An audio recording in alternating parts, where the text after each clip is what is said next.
Bien, buenas tardes.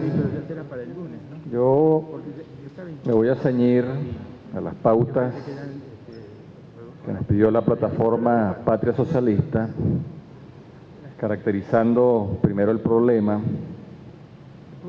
haciendo referencia a los lineamientos y los objetivos del Plan de la Patria, a los cuales se refiere la contribución que queremos hacer, y finalmente plantear entonces algunas soluciones, ¿no?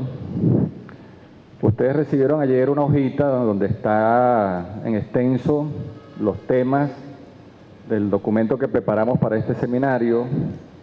Por supuesto no lo voy a poder desarrollar todo por el límite de tiempo, pero bueno, va a ser colgado en la página de Aporrea, va a ser colgado en el blog de la plataforma Patria Socialista, al igual que todas las presentaciones. Y me voy a concentrar en unos pocos de los temas que están planteados allí. ¿Cuál es el problema? El problema es que en el curso de la Revolución Bolivariana, que primero se declaró antiimperialista, que luego en una fase de radicalización se declaró anticapitalista, para más adelante declararse socialista, y para lo cual llevó un intensivo proceso de expropiaciones y recuperamos para el interés nacional la electricidad de Caracas, la Compañía Anónima de Telecomunicaciones, Sidor, las cementeras, bancos, redes de comercialización y de distribución, ¿no? El problema es que en el curso de esa revolución que se declaró antiimperialista, anticapitalista, socialista, sorprendentemente, contradictoriamente, la revolución bolivariana, la economía venezolana se nos hizo más rentista, más capitalista y más explotadora. ¿Cómo explicar esto, pues? ¿Cómo demostrar esto? Mire, si alguno cree que lo que yo voy a decir ahora es una exageración o que hay algún error, puede de una manera muy fácil verificarlo. No voy a referirme a datos que fabricamos en el laboratorio del CIN, no voy a utilizar datos que son cálculos propios y que cualquiera puede decir que los deformé para darle sustento o veracidad a las afirmaciones que voy a hacer. Voy a utilizar los propios datos del Banco Central de Venezuela y del Instituto Nacional de Estadística, que cualquiera puede salir ahora mismo, abrir la web del Banco Central, ir a una pestaña que se llama Agregados Macroeconómicos, abrir la parte donde dice Producto Interno Bruto por sectores institucionales, donde está cuánto pone el sector privado del total del esfuerzo productivo nacional, cuánto pone el sector público, cuánto pone la economía social.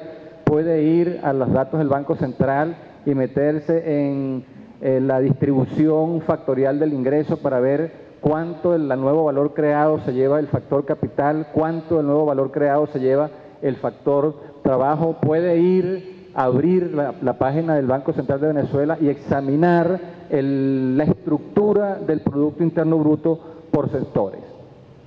¿Por qué afirmo entonces que la economía venezolana se ha hecho más rentista, a pesar del permanente planteamiento de transformar la economía capitalista y rentista en un nuevo modelo productivo exportador?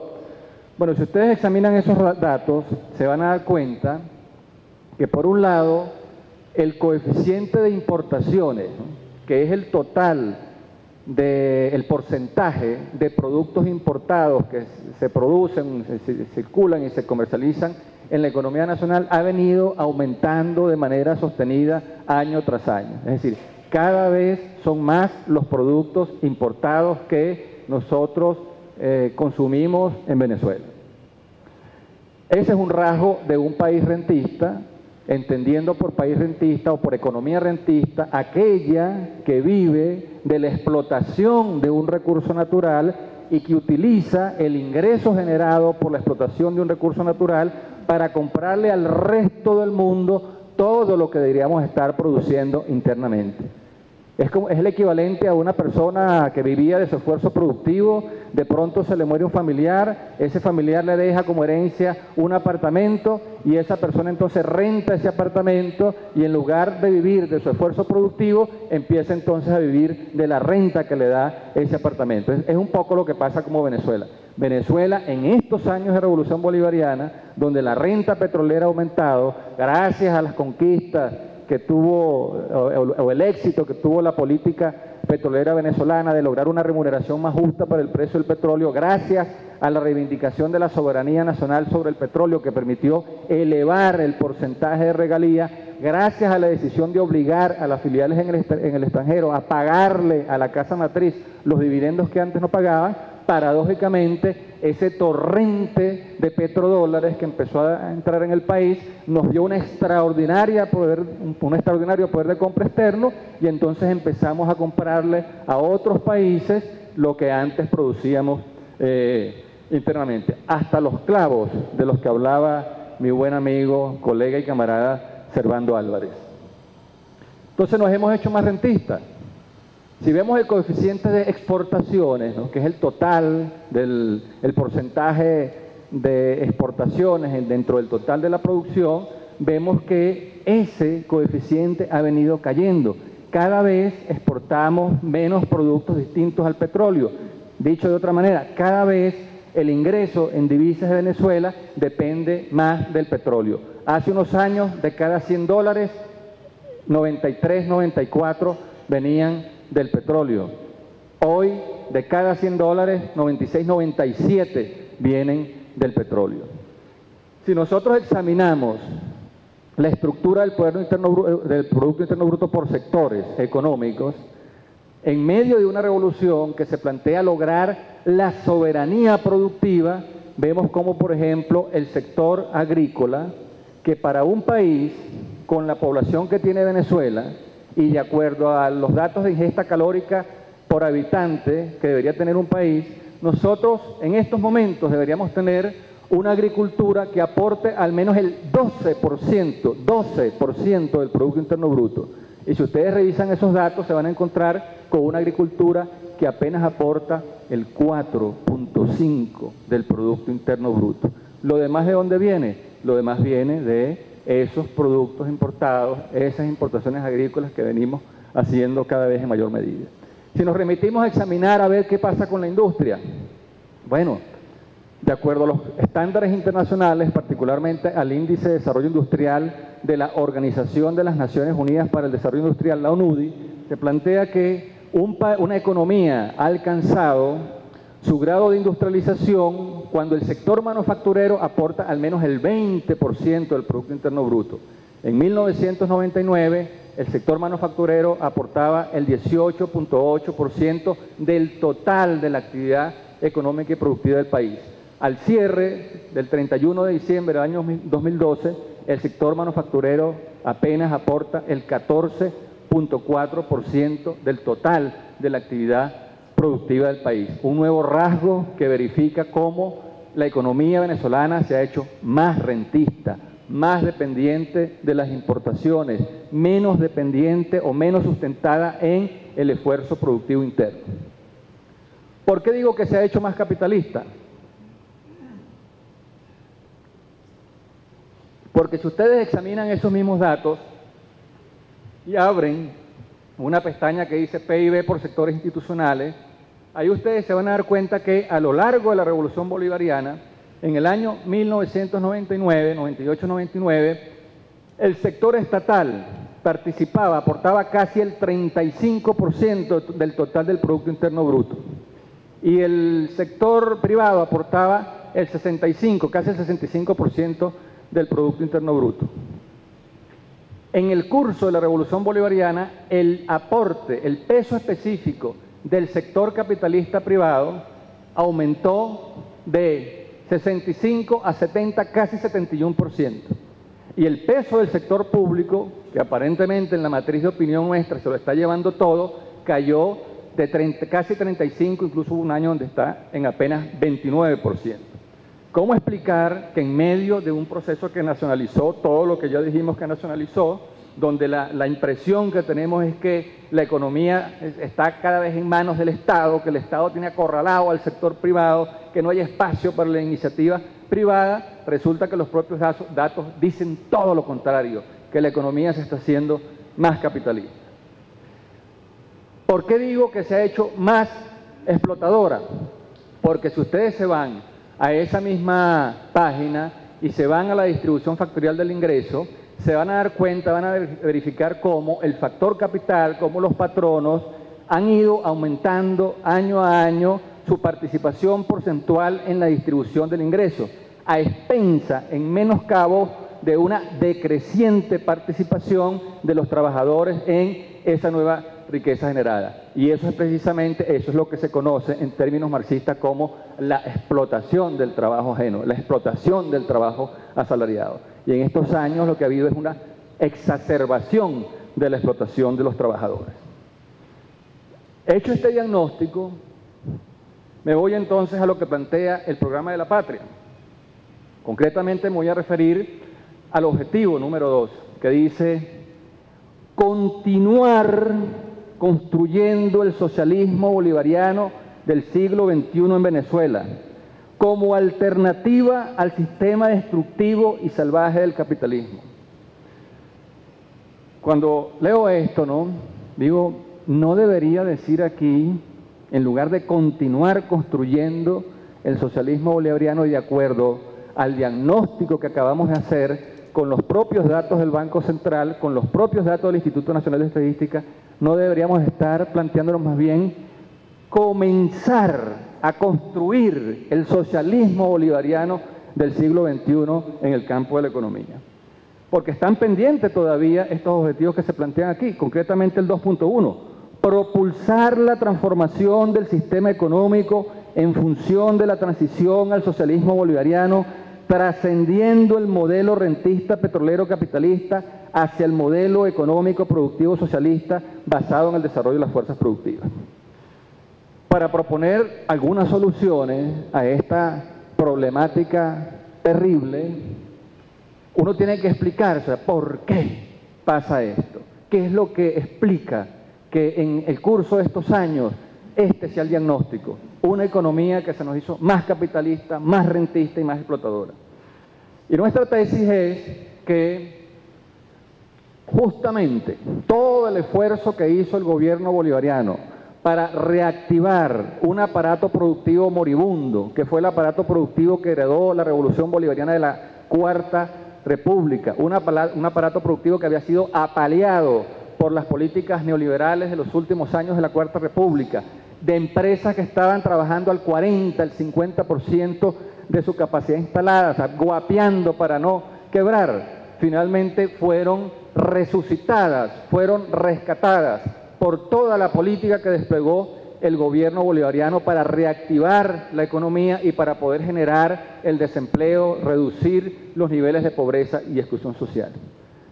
Paradójicamente, y una paradoja es aquella situación donde la solución engendra a su vez un problema, resulta que la reactivación de ese modelo, de esa economía heredada, fue precisamente la reactivación de la economía capitalista, que es la maquinaria que genera los flagelos del desempleo, de la pobreza y de la exclusión social, que son justamente los que la Revolución Bolivariana se propuso erradicar.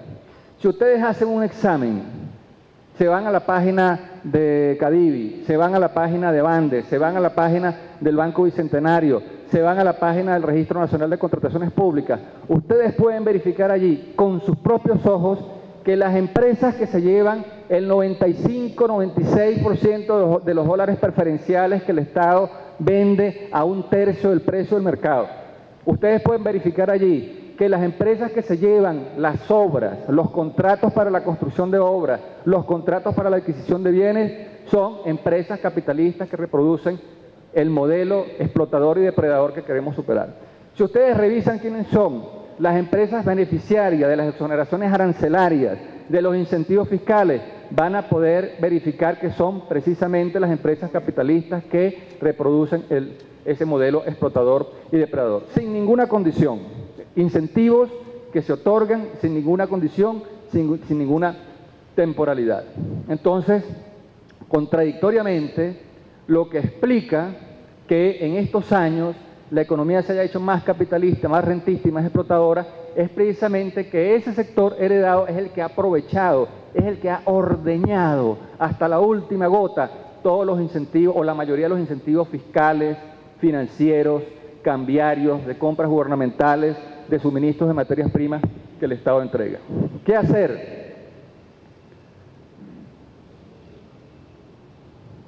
Creo que una primera cosa en esta revisión crítica y autocrítica que hay que hacer es precisamente reorientar todos estos incentivos de política económica en favor, en función de hacer crecer ese sector de la economía social, de la economía popular, de la economía comunal, bajo el control de los trabajadores directos, bajo el control de los campesinos organizados, bajo el control de la comunidad organizada. Porque solamente así podremos tener un sector que libere al trabajador de la explotación del capital, que pese y aporte cada vez más en la economía. Actualmente ese sector es menos del 2%. Deberíamos tener, efectivamente, en la idea de construir un modelo de democracia participativa y protagónica en lo económico, un sector de la economía social, de la economía popular, que aporte el 50, el 60% del Producto Interno Bruto. Y una medida, porque no me puedo referir a todas porque ya me tocaron la campanita, es el tema cambiario. Varios lo han planteado aquí. La tragedia de Venezuela no es la devaluación del bolívar. El candidato de la derecha, uno de los argumentos que manejó en la campaña electoral era que este gobierno le había metido 2 devaluaciones por el pecho a los venezolanos. Miren, nosotros dimos una pelea para derrotar el ALCA, para evitar que el país fuera inundado con importaciones procedentes de las grandes potencias que pudieran barrer con el aparato productivo nacional. Pero resulta que la manera como estamos utilizando la política cambiaria, al dejar anclado el precio del dólar, mientras todos los demás bienes suben, lo que ha hecho justamente es provocar una terrible enfermedad que es la sobrevaluación del bolívar. ¿Qué significa la sobrevaluación del bolívar? Bueno, que esa moneda, en medio de un contexto inflacionario como el que vive en Venezuela, cuando uno compara los precios de los productos, de los servicios en Venezuela, que tiene una inflación altísima, la más alta de América Latina, y uno compara los precios nacionales con los precios de otros países con los cuales estamos profundizando nuestro proceso de integración comercial, económica y productiva, resulta que en esos países la inflación es muy baja, en esos países los bienes no se han encarecido tanto como aquí, y entonces cuando se deja congelado el precio del dólar, resulta que es mejor comprar los bienes y comprar los servicios en aquellas economías donde la inflación es menor, y ese anclaje cambiario, esa manera como se está utilizando la política cambiaria, ha entronizado una tendencia entonces a importar cada vez más los productos que antes producíamos aquí. Y por eso entonces nosotros vemos que ese torrente de importaciones, ese deslave de importaciones que no deja de entrar, está desplazando la producción agrícola, está desplazando la producción industrial, y eso es lo que explica en gran medida el descalabro que ha sufrido la agricultura y que han sufrido la industria en estos años, y que justamente es lo que permite afirmar la acentuación de esos rasgos rentistas. ¿Qué hacer? La solución no es eliminar, y eso creo que quiere bien claro, pues, no es eliminar el control de cambio. El control de cambio debe fortalecerse, debe perfeccionarse, debe afinarse. Lo que hay que abandonar es esa política de anclaje cambiario, de dejar el precio del dólar congelado. Porque ¿cómo no va a haber ninfomanía del dólar? ¿Cómo no va a haber insaciabilidad del dólar si la tasa de cambio oficial en este momento es de 6.30, mientras que la otra voz del mercado dice que es 3 y 4 veces más. Así cualquiera se pone en la cola de Cadivi, arma su carpeta para ver cuánto puede morder de esos dólares a un tercio, a un cuarto del precio que ofrece el mercado. Entonces creo que si realmente nosotros queremos cumplir con este segundo objetivo del Plan de la Patria, propulsar la transformación de la economía rentista e importadora en un nuevo modelo productivo exportador, nosotros tenemos que empezar a hacer las cosas de manera diferente. Alguien dijo esta mañana, si quieres resultados distintos, haz las cosas de manera distinta. Si quieres resultados diferentes, haz las cosas de manera diferente. Si nosotros no queremos en los próximos años estos mismos resultados, tenemos que empezar entonces a hacer las cosas de manera diferente. ¿Qué significa hacer las cosas de manera diferente? Significa entonces reorientar todos estos incentivos que hasta ahora han sido aprovechados por ese sector capitalista de la economía en función de hacer crecer la economía social popular. Solamente así podremos construir un nuevo modelo productivo que libere a los trabajadores, que libere al pueblo de la explotación del capital. Gracias por su atención.